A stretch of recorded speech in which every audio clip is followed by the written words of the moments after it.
നമസ്കാരം. എജു world Kerala YouTube ചാനലിലേക്ക് എല്ലാവർക്കും സ്വാഗതം.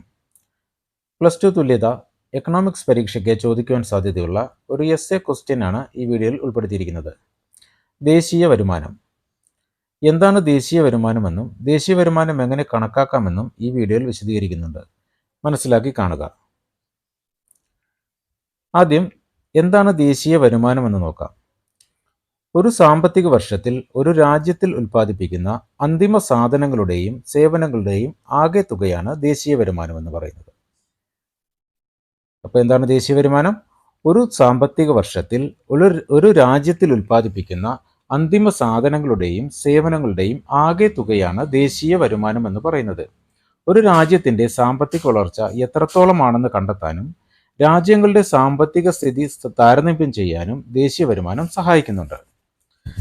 ദേശീയ വരുമാനം കണക്കാക്കുന്നതിന് 3 രീതികളാണുള്ളത്. അവ ഏതൊക്കെയാണെന്ന് നോക്കാം. വരുമാന രീതി, ഉൽപാദന രീതി, ചെലവ് രീതി എന്നിവയാണ്. ആദ്യമായി വരുമാന രീതി നോക്കാം. ഉൽപാദന ഘടകങ്ങളിൽ നിന്ന് ലഭിക്കുന്ന പ്രതിഫലത്തിന്റെ അടിസ്ഥാനത്തിൽ ദേശീയ വരുമാനം കണക്കാക്കുന്ന രീതിയാണ് വരുമാന രീതി. എന്താണ്?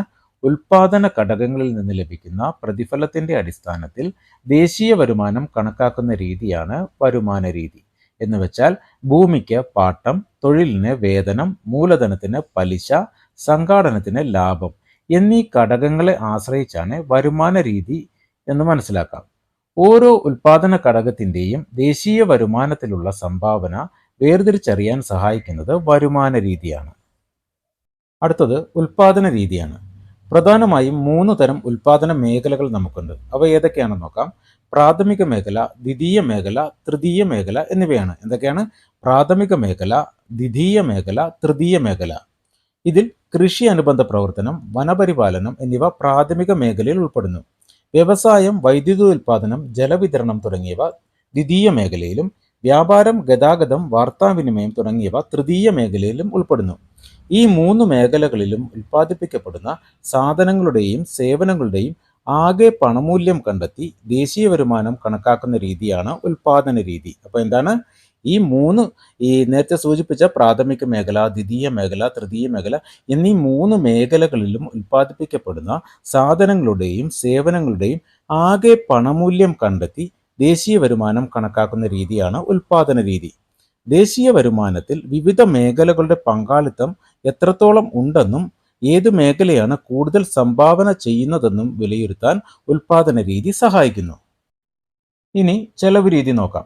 ഒരു വർഷത്തിൽ ഒരു സമ്പദ് വ്യവസ്ഥയിൽ ഉൽപ്പാദിപ്പിക്കപ്പെടുന്ന സാധനങ്ങളും സേവനങ്ങളും വാങ്ങുന്നതിന് ചെലവാകുന്ന മൊത്തം തുകയുടെ അടിസ്ഥാനത്തിൽ ദേശീയ വരുമാനം കണക്കാക്കുന്ന രീതിയാണ് ചെലവ് രീതി. അപ്പോൾ എന്താണ്?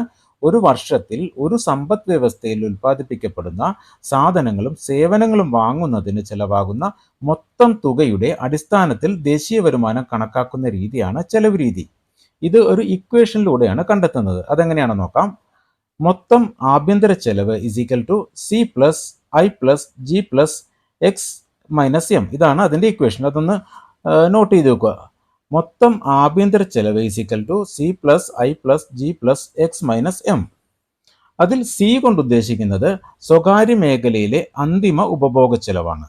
ഐ സൂചിപ്പിക്കുന്നത് നിക്ഷേപം അല്ലെങ്കിൽ മൂലധന രൂപീകരണം. ജി സൂചിപ്പിക്കുന്നത് സർക്കാരിൻ്റെ അന്തിമ ഉപഭോഗ ചെലവാണ്. എക്സ് കയറ്റുമതിയും എം ഇറക്കുമതിയും സൂചിപ്പിക്കുന്നു. അപ്പോൾ ഈ ഇക്വേഷൻ ഒന്ന് നോക്കി വെക്കുക. മൊത്തം ആഭ്യന്തര ചെലവ് C+I+G+X-M. വ്യക്തികളും സ്ഥാപനങ്ങളും സർക്കാരും ആകെ ചെലവഴിക്കുന്ന തുക ഇവിടെ കണക്കാക്കുന്നു. ഇതാണ് ചെലവ് രീതി. ഈ എസ്സേ ആവർത്തിച്ച് കേട്ട് പഠിക്കുക. പരീക്ഷയ്ക്ക് ചോദിക്കാൻ സാധ്യതയുള്ള ഒരു എസ്സേയാണ്. വീഡിയോ ഉപകാരപ്പെട്ടെങ്കിൽ ചാനൽ സബ്സ്ക്രൈബ് ചെയ്യുക. നന്ദി, നമസ്കാരം.